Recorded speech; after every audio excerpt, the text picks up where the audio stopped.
effets, et pas des moindres, la musique. La musique, c'est un code qui est totalement non réaliste, puisque nous sommes tous d'accord que dans la vraie vie, on n'entend pas de la musique en permanence quand on se déplace ou quand on mène une action. Mais ce code, il est tellement constitutif du cinéma que ça nous conduit à des situations paradoxales.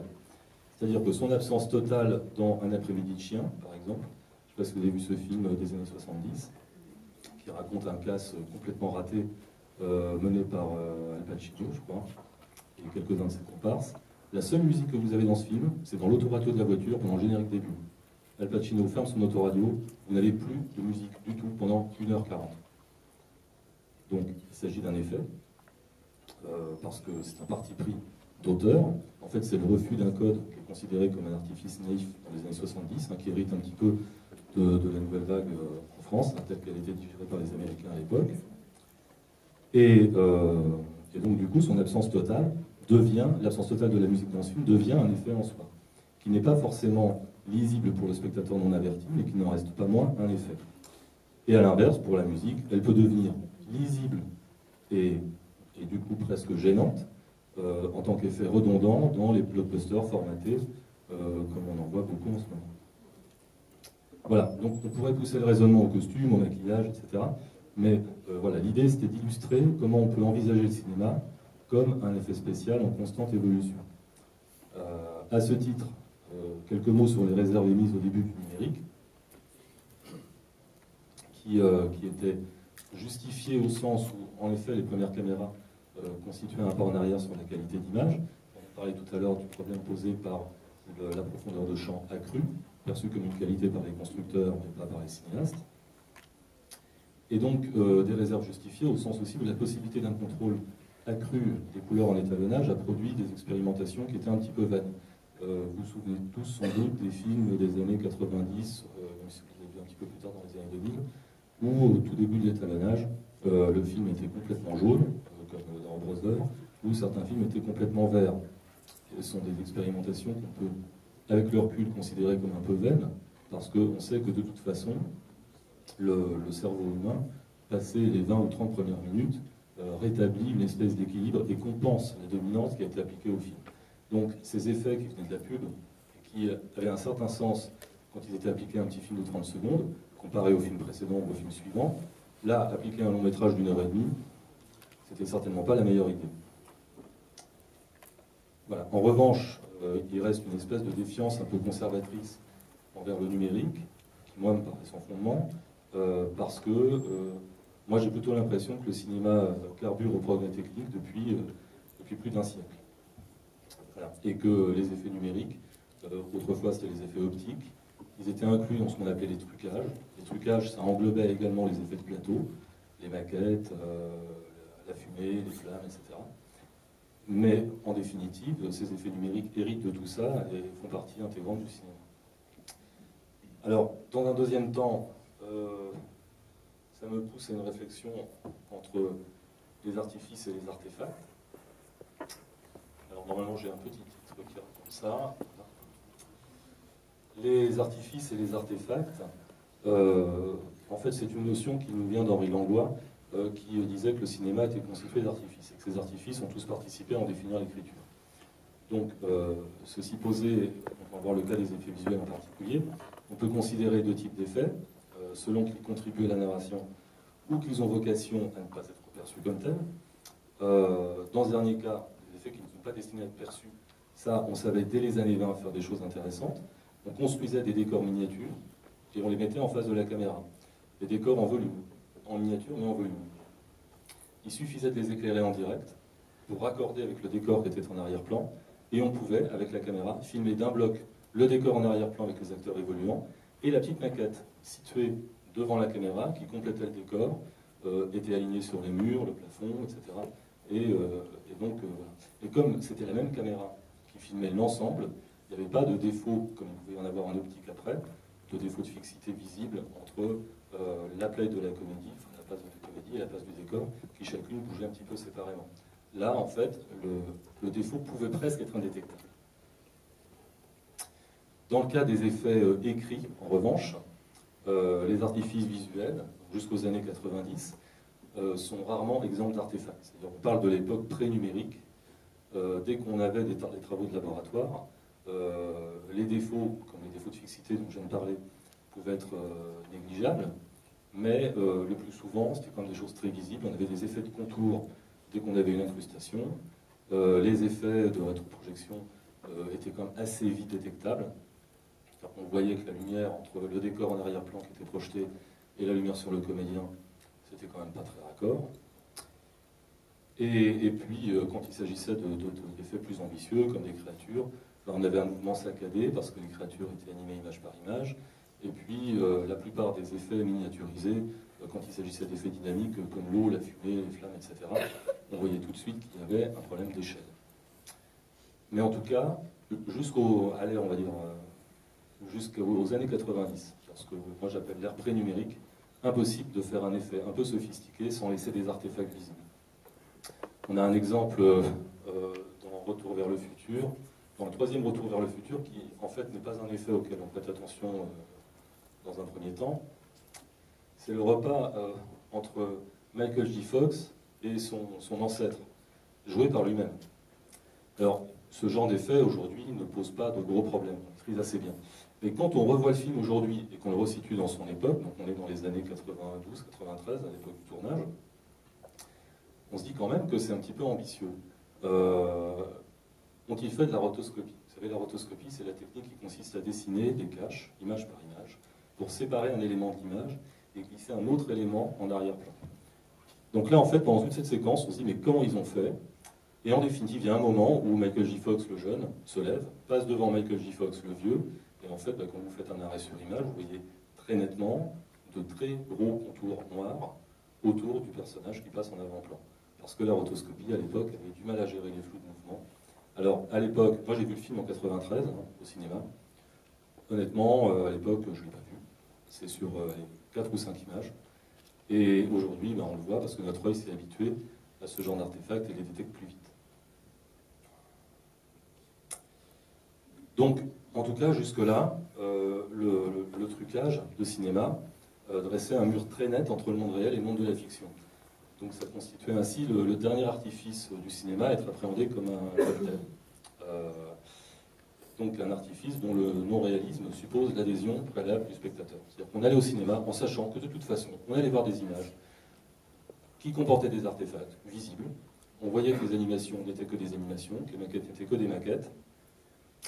Et malgré tout, on acceptait d'établir avec le film une connivence qui était propre à maintenir cette fameuse suspension d'incrédulité, donc sur un mode un petit peu poétique, avec une certaine forme d'acceptation esthétique, et ça marchait comme ça. Donc, un exemple, dans le premier Mary Poppins, enfin, le premier, excusez-moi, le seul pour l'instant, il n'y en a pas d'autre. Voilà, il y a cette séquence où les personnages s'envolent. Quand vous le voyez en salle, ou si vous avez le Blu-ray, vous voyez quand même que les câbles sont visibles. Ils ne sont pas visibles tant que ça, parce qu'à l'époque, quand même, il y avait un très beau boulot. Les câbles étaient sombres, ils étaient éclairés de telle façon qu'on les effaçait au mieux, mais les câbles sont là quand même. Et en Blu-ray, je vous garantis qu'on les voit.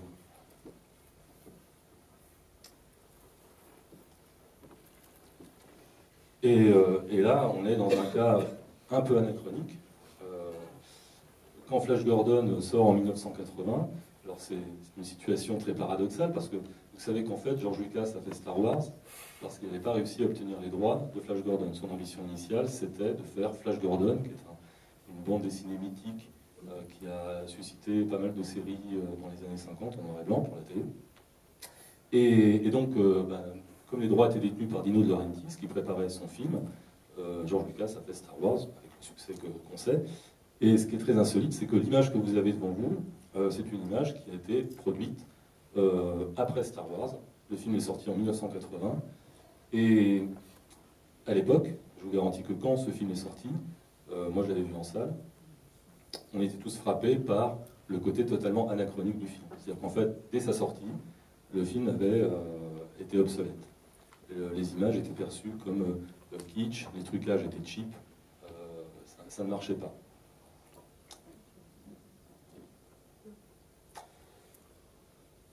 Et justement, on en vient au cas de Star Wars, qui est intéressant à plus d'un titre, parce que dans les années 90, il y a eu donc cette fameuse restauration. George Lucas a fait quelque chose de très original dans le cinéma et d'un peu iconoclaste. Il a retouché ses propres films. Et donc cette rénovation des Star Wars a ouvert plusieurs controverses. Il y a d'abord une controverse historique, parce qu'en fait, il a nettoyé les fonds bleus, il a refait des travaux de compositing en allant rechercher les sources, qu'il a rescannées. Et en faisant tout ça, en fait, George Lucas réécrit l'histoire de son cinéma. Ça, c'est son droit, mais en fait, le problème, c'est qu'il réécrit aussi un peu l'histoire du cinéma tout court. C'est-à-dire que Star Wars fait partie de l'histoire du cinéma. Les trucages de Star Wars, tels qu'ils étaient en 77, témoignent d'un état de l'art. Et en faisant ce qu'il a fait dans les années 90, George Lucas, en fait, s'apprêtait à effacer de l'histoire toute une partie des évolutions techniques. Alors, il y a eu à l'époque, je ne sais pas si vous vous souvenez de ça, une levée de bouclier. Il y a des fans qui ont exigé que les versions originales, celles de 77, 79, 80 pour l'Empire contre-attaque et 82, 83 pour le Retour du Jedi, demeurent dans les DVD, et que les deux versions, dans les DVD sortis à l'époque, soient présentes. C'est-à-dire la version restaurée et la version initiale intacte. Donc moi je sais que par exemple, j'ai le DVD de l'Empire contre-attaque, sorti à l'époque, avec les deux versions, la version restaurée et la version initiale. Donc ça, c'est une première controverse. Ensuite, il y a une controverse esthétique. Pourquoi? Parce qu'à l'époque, on n'avait pas les moyens d'intégrer parfaitement les images de synthèse aux prises de vue. En fait, le compositing était au point. Le compositing, c'est-à-dire le fait d'assembler les éléments dans l'image, c'est-à-dire c'était à peu près au point. Balbutiant, mais ça commençait à fonctionner. En revanche, on n'avait pas ce qu'il fallait pour calculer une lumière réaliste. C'est-à-dire que on n'avait pas, pour faire simple, les rebonds de lumière. Vous savez, les rebonds de lumière, c'est ce qui fait qu'un fauteuil rouge, quand il est éclairé, il renvoie de la lumière rouge sur le mur blanc qui est à côté. Quand vous n'avez pas ça, vous êtes obligé de le simuler en ajoutant des lampes. Et très vite, en fait, vous essayez de faire un effet réaliste, mais c'est extrêmement compliqué. Et notamment, vous n'avez pas les qualités de contact. Vous n'avez pas des ombres de contact crédibles. Donc, tous les objets flottent un peu. Et donc, dans ce qui a été fait à l'époque, faute de cette technologie, les trucages ont vieilli extrêmement vite. Donc, au point que, bien que ces trucages témoignent des balbutiements de la technique, aujourd'hui, cette rénovation, elle est pas mal remise en cause. Il y a beaucoup de gens qui considèrent que ces films n'auraient pas dû exister. Alors maintenant, ce qui est étrange, c'est qu'avec le recul, vous savez que Flash Gordon a gagné un statut quasiment de film culte, parce que c'est un objet un petit peu insolite et confidentiel. Et bizarrement, avec le recul, 40 ans après, on se fiche de savoir s'il est sorti avant ou après Star Wars. Donc peut-être qu'à terme, la rénovation de la première trilogie dans les années 90 va elle aussi gagner sa place dans l'histoire du cinéma, au sens où elle témoignera d'un moment de la technique bien précis, c'était les débuts du numérique. Voilà. Donc à partir des années 2000, la post-production numérique fait disparaître donc peu à peu tous les artefacts des trucages courants. Donc elle permet aussi un contrôle sur la qualité des effets visuels, à tel point qu'on en arrive à régénérer volontairement les anciens artefacts. Donc dans Kill Bill, par exemple, hop, voilà, dans Kill Bill, vous avez ce type d'effet. En fait, c'est une projection à l'ancienne. Et elle est à ce point reconstituée qu'il y a même une très légère erreur de perspective. On voit que la perspective de la route n'est pas parfaitement alignée avec la perspective de la voiture.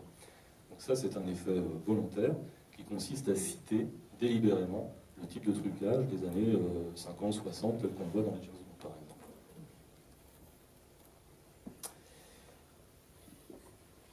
Alors, juste pour l'anecdote, en fait, il y a un cas intéressant, c'est celui de King Kong. Alors ça fera l'objet d'une conférence à part, je pense, qui ne n'aura pas lieu aujourd'hui, parce qu'on n'a pas le temps. Mais je vous invite à comparer les trois King Kong, parce que c'est la même histoire, à peu de choses près. 1933, 1976, 2005. Et je pense que c'est très intéressant de comparer ces films et de se faire une idée de ce qui a changé dans la façon de raconter cette histoire au fil des évolutions techniques. Voilà. Et pour conclure,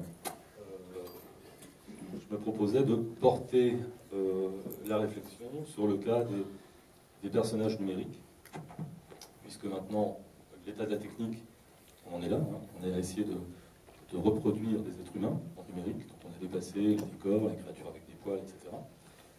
Et donc voilà, on en arrive à cette espèce de graal des studios d'essayer de reproduire un être humain. je vais vous montrer une petite vidéo de quelque chose qu'on a développé avec Christian Guillon il y a quelques années, avec Micros. Un projet qui s'appelait ADN. Par contre, je ne sais plus quelle est la durée, je vais peut-être accélérer un petit peu parce que je sais qu'on n'a pas trop de temps. Ah, on a même du son. Je crois que c'est un petit peu long, donc je vais...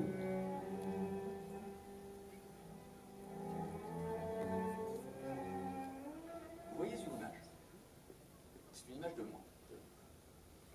Pourtant... Ah, je voulais monter le son et puis en fait je l'ai arrêté. Mais ce n'est pas moi. Et pourtant, je contrôle ce que je dis. Bon voilà, Je contrôle la ça façon c'était pour illustrer, effet visible, effet invisible. en apparence. Cet effet a priori se veut Garde invisible au début. sur mon jeu. On révèle le truc, Quel que soit hein, le puisqu'il lieu s'agit de où recherche. vous me voyez. À travers l'espace, à travers le temps. D'ailleurs, Voilà, donc on est typiquement à cette étape aujourd'hui où on est sur le point, de rendre des personnages photoréalistes à l'image, on est en train de dématérialiser les acteurs, c'est une technique quand même encore très balbutiante. A priori, on ne pense pas qu'elle ait vocation à remplacer les acteurs, mais elle ouvre certains horizons. Et ça, pour le coup, on parlait d'artifice et d'artefact, et il est clair que cet artifice-là, lui, ne s'ouvre aucun artefact, parce que vous connaissez peut-être le concept de la Uncanny Valley. Je vais essayer de vous ouvrir la petite image. Voilà. La Uncanny Valley, bah, c'est cette chose. En fait, ce graphique décrit le fait qu'à un certain point, plus votre être humain factice paraît réaliste, plus vous allez vers un effet effrayant. En fait, à un moment, il est suffisamment factice pour qu'on puisse l'identifier à quelque chose qu'on connaît. Donc, un robot, un animal empaillé, un robot humanoïde, un cadavre. Mais par contre, le cadavre, déjà, c'est pas terrible. Mais ici, le stade du zombie, ça ne pas du tout. Donc, à un moment donné, vous êtes hyper réaliste, mais pas assez. Ce moment critique, on est resté coincé dedans pendant pas mal d'années. Donc là, maintenant, on sait que dans certaines circonstances, on arrive à franchir cette vallée de l'impossible et à passer de l'autre côté pour créer une personne qui paraît être en bonne santé. Mais c'est encore compliqué. Si vous avez vu Tron, vous avez pu voir que la réplique jeune de Jeff Bridges, il y a une ruse. C'est qu'en fait, à part la toute première séquence, quand il est dans la chambre de son gamin, il est en contre-jour, dans la pénombre, il y a juste un plan sur son visage. C'est l'heure de rendre l'antenne. Ça doit être ça. Dans tout le reste du film, en fait, la ruse, c'est que de toute façon, ce personnage n'est pas censé être réaliste. C'est censé être un personnage numérique dans un univers numérique. Donc, vous pouvez passer 1h30 à vous dire le Jeff Bridges jeune dans Tron, il est un peu électronique. C'est pas grave, le personnage est censé l'être. Autre ruse, Benjamin Button. Benjamin Button, on dit, ah ben, c'est incroyable, on a vieilli Brad Pitt. La réalité, c'est que personne ne sait à quoi ressemblera Brad Pitt quand il sera vieux. Et en fait, dans la fabrication de la réplique vieille de Brad Pitt, ils avaient fait des tests qui étaient plus proches de ce qu'il serait réellement quand il sera vieux. Bon, ils ont décidé de revenir en arrière. Apparemment, c'était pas suffisamment probant à l'image. Donc, là encore, on est dans le cas où on réplique un personnage, mais c'est pas quelqu'un de connu. Donc, l'expérience qu'on a faite, nous, à Micros, il y a quelques années, c'était pour une pub. C'était un peu ambitieux, on a reproduit Marilyn Monroe, Grace Kelly, et la troisième que j'oublie toujours, qui joue dans l'Ange Bleu, ça va revenir, on ne connaît qu'elle. Hein, Marlène Dietrich, pardon. Voilà. Et là, par contre, ça devient extrêmement compliqué. Pour deux raisons. D'abord, ce sont des personnages très connus, bon, spécialement le cas de Marilyn. Donc, on affronte un modèle. On n'est plus dans le cas où on a une liberté, comme dans Benjamin Button. Et le deuxième cas, c'est qu'il ne s'agit pas d'acteurs dématérialisés uniquement, mais d'acteurs régénérés. Le problème, c'est que ces acteurs sont décédés, n'existent plus, ils ne peuvent donc plus animer leur réplique. Ça veut dire qu'il y a un gros problème, c'est l'acting qui va animer ces personnages. Alors ce qui reste possible pour une pub sur quelques plans de quelques secondes, pour l'instant est impossible dans le cas d'un long métrage. Et c'est peut-être tant mieux. Voilà. Je ne sais pas si on a le temps des questions-réponses en fait. Une petite question, vite fait, avant de lancer la projection pour qu'on soit dans les temps pour la suite. Est-ce qu'il y a une question? Est-ce que vous voulez voir tout de suite l'avant-première? On peut applaudir à Laurent Namur, s'il vous plaît. Merci beaucoup à Hugues. Monsieur Ducrot.